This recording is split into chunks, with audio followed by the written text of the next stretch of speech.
Wait for him. What's up, guys? Welcome back to the channel. It's your boy Mike V, and I'm here with my brother Reub. Apex. Oh yeah, Apex. There you go. And you know, we're doing this again. We're bringing you guys motivation, inspiration, and value. So the point of all of these is to help up and coming influencers. All the big influencers have their own platforms, have big platforms, you know. And I want to be the outlet where I can bring them on. Your fans, your followers could get to know you, and bring in some motivation and value. They could get to know you. All those other guys already have that big platform. So now I want to be the outlet to be able to bring the light to the new guys, the up and coming guys. That's fine. And again, bring you guys motivation, inspiration, and bring you guys value as well, because he's about to walk me through a crazy back workout. I don't even know what he has up his sleeve. It's probably some military, I don't even know. What you got? You just gotta wait until we get out there. Okay, all right. And then that's it. You just gotta wait until we get out there, and you're gonna see, you're gonna feel it. All right, bro. But you're gonna get that good back pump. You're gonna get that lat spread out. I need and that, gonna be man. feeling I need straight. some of that. That's it. But so yeah, man. For those people that don't know you, man, let's take it back to the beginning. Like, who's Reub? Who's Apex? All right, so the beginning, or what do you mean, like where you being from? born and all that? Where you from? Where you was born? When did you guys come? And all of that. So originally, I was born in West Africa, Liberia, specifically. My family when I was born during the Civil War. If you guys are familiar with Chimp, you'll know a little bit. His story kind of correlates with mine a little bit because we all went through that same experience. Like, there was a civil war in Liberia in the 90s where there was a lot of chaos, a lot of murder, and a lot of bad things happening. So that was the first struggle, the first challenge that hit the world. And as a baby, when you were born, everybody is like, oh my God, welcome you into the world. That wasn't the case for me. I was born and there was like people getting murdered outside. Chaos. So it just set the precedent for a challenging life, but a great life, a life where you just mentally strong, and then later on became physically. But yeah, so my family left Liberia around that time frame, migrated to Ghana, which is where I grew up. I grew up in Ghana it's called the Buchibrian refugee camp. So I was there for a couple years, maybe 2 years, and then my family moved to Kumasi when they were like a little bit established, where we spent another year, and then at 6 years old, we moved back to Liberia. And at that time, my great-grandmother, auntie, she was doing fairly well in the States. So she was like, hey, let me get you guys to come up here to America. Thank you for all the love and support, guys. Keep liking, sharing, and commenting on the videos. Also, go check out ndonation.com for your merch. And go check out Oxala Jewelry. Use code Mike15 to save 15% and get iced out. Where you can have more opportunity for oh wait, so she was already here? Yeah, she was already here. She was like, she used to date, she was dating a diplomat, the Liberian diplomat, and she was able to come here with him. So prior to all the craziness that happened in Liberia, she missed it all. And then she was trying to get as many of us here, but with all that going on, transportation was shut down. So she just had to wait to see if we survive it all, which we did. And then she was able to bring my whole family to America, specifically Minnesota. So I called, if you ask me where I grew up, I'm going to tell you I grew up in Minnesota because at the age of 7, that's where I touched base, and that's where I was until 19 years old when I left to join the military.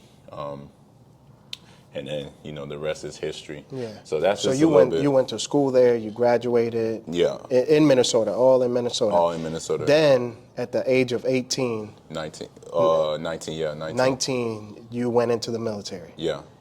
And where was you stationed? So stationed all over the place, man. So I originally went to Fort Leonard Wood, which is in Missouri, where I did my basic training and all the crazy the BS, but introduction to the military, and then from there I got sent to California, Fort Irwin, the worst place you can be. If you guys are a military affiliate or know about that, stay away from Fort Irwin, California. That place would take your soul. From there, I got sent to Fort Richardson in Alaska, and then Bragg, from Richardson to Bragg, and then down here to Georgia, where I was like, okay, time to reevaluate my path. And then also due to a bunch of injuries while I was serving, I was like, it's time to hang up the flag and hang up the uniform and move on to different things and pursue different aspects in life. So when did you start the fitness? And when you got into the military? Oh no, so fitness has always been a part of my life. Even in high school, I used to run track at it was like the school I went to was a AAA, which was like really, really high end. So I was running track. I was just skinny. I was really skinny, but I was fast, right?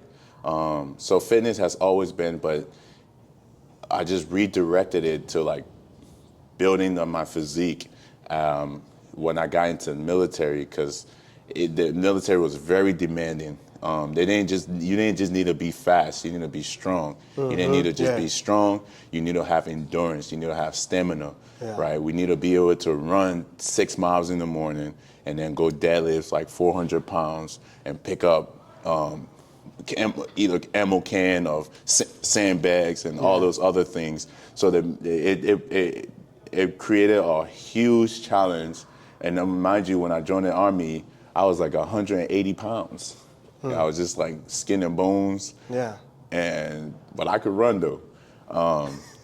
So seeing all these people like that were stronger and like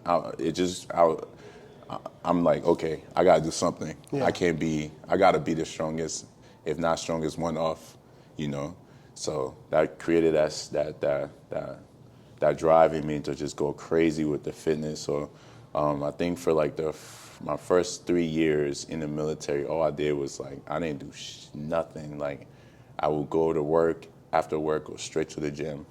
Because I had to, and I'm that type of person too. I'm like very regimented and hyper focused and disciplined. So being in the military kind of fit directly. Right, yeah. Now, I've seen some of your pictures where you was mad skinny. Yeah. Were you always this tall? Yeah, I've always been tall. Like even in high school, I was tall. But then I just had to build out the frame. Yeah. I got so you. Military did it, man. I just started getting stronger, faster, and then not moving in. Like I didn't realize like the fitness influencing was an actual thing until that conversation with me and you, Mike Mizzo, and then Chimp in Atlanta, and you guys was like, "What the fuck are you doing with your life, man? Look at you!" And I'm like, "What do you mean? You gotta capitalize on this physique, bro." But these like my origin story in the fitness scene comes from these guys, man. Like big props to Mike Mizzo, though. Yeah. Mike Mizzo, I mean, he also inspired me and motivated me to do this. You know what I mean? Yeah. So, he's the one that, we gave you tips and all that, but Mike Mizzo really Mike really was like, he sat me down. He got angry. Yeah. He was like, why the hell? Because at the time, I only had 200 followers on Instagram. Yeah, like 200 or 300. Yeah. And then after we left, it was a wrap, because I was like looking at my feeds and there's Apex, and it just started going crazy. Yeah, so that's how I am though, man. Like once I have a mission, like I have an obsessive personality. Yeah. It's pros and cons. The con to it is like if you obsess over something negative, then it's bad. But that's why I try to tailor my life from like a lot of negativity. Yeah. But once I had that conversation with Mike, he sat me down. He was like, why the hell do you have 200 followers on Instagram? You should be blowing up on all platforms, especially with the physique and the stuff that you actually doing, because you do this shit for every real. day, yeah, every single day. You just do this record for it. real. Yeah. So that conversation just fired me up. When I got back, like I was posting 7-8 videos a day. A day. That ain't a lie. A day. And he even called me. All you guys would call me. I remember we were on FaceTime. They called me like, dude, you're blowing up Instagram. We can't go anywhere You without seeing everywhere in you. our feeds, bro. And I was like, y'all better get used to it, man, because it's going to be like that for the next couple of years. Yeah. No, that's dope, man. That's dope. Yeah. So, like, what are some challenges that you have faced doing this influencing and the whole social media, YouTube? What are some challenges you face? So just finding your voice, and you know, like we were speaking on this earlier, you gotta, the challenge, but it's the beauty of it. Like when you go into something new, you're gonna be terrible at it. Right. You gotta, you gotta stick with it long enough to actually learn how to do it. That's a fact. Find your voice, find your niche, and then do it. So that's just pretty much it. Like, so I kind of was lucky in the sense where I already came into it with the physique. So people already gravitated, and like people has always been gravitating to me in the fitness scene, just not on camera. But once I started doing social media, starting to understand the aspect of it, and finding what type of content I wanted to push out there. Because you know you can just go and post out workout videos, but you know everybody's doing that. You can just go and do motivational videos, like and there's so many people. A lot of people doing that. But that. it's like what specific to me, what's unique to me that I can bring into the space that's going to bring value to people, that's going to touch the people how I want them to be reached, you know, and how I want them, and that was the challenge of it. But that's pretty much it. It's been a pretty amazing journey so far, just understanding my voice in the social media space. Right. Yeah, you got to be able to do it. Just go out there, do it, start posting. Yeah. And you know, you'll start learning from that. You know what I mean? And some people some is gonna flop, some is gonna go. You know, don't let that be what you know. What's the word I'm looking for? Don't let that be the factor that deter you from the process. And you actually gotta love it too, you know. Yeah, you gotta love it for sure. Yeah. You know, if you don't love it, there are days, and there are days being like a social media influencer or whatever. It's daunting because you're pouring your heart into something and you don't even know if you're gonna see it flourish or there you go. Or results come back from it. Don't let it discourage you. That's the word I was looking for. So, don't let it discourage you if something flops. So how do you stay motivated and inspired? How do you keep that going day to day? Like what keeps you motivated to keep doing what you're doing now?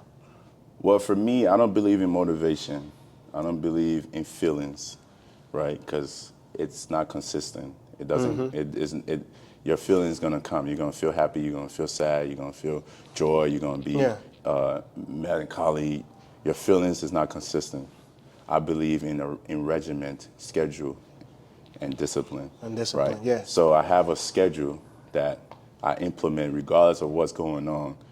I follow that schedule. Yeah. If I'm feeling the only reason I won't be in the gym is if life-death situation, right? The only reason I'm not gonna post is if life-death situation. Yeah. But regardless of those factors, I'm gonna stick to the schedule. Because once you detach yourself from the motivation and feeling, and you just focus on the actions, the results is inevitable. It's going to come because you're pushing. Even if it's like let's say you're walking somewhere, right? For example, for visual concept, right? If you're walking and you have a lot of weights on you, even if you take a tiny 2-inch step, you're 2 inches closer to your end goal than you were But if you base that on how you feel, you'll take, maybe you'll motivate yourself and you'll take 4 steps, and then you'll sit there and stand there because you're feeling tired now, you're weak, and you'll spend like 20 more minutes resting, right?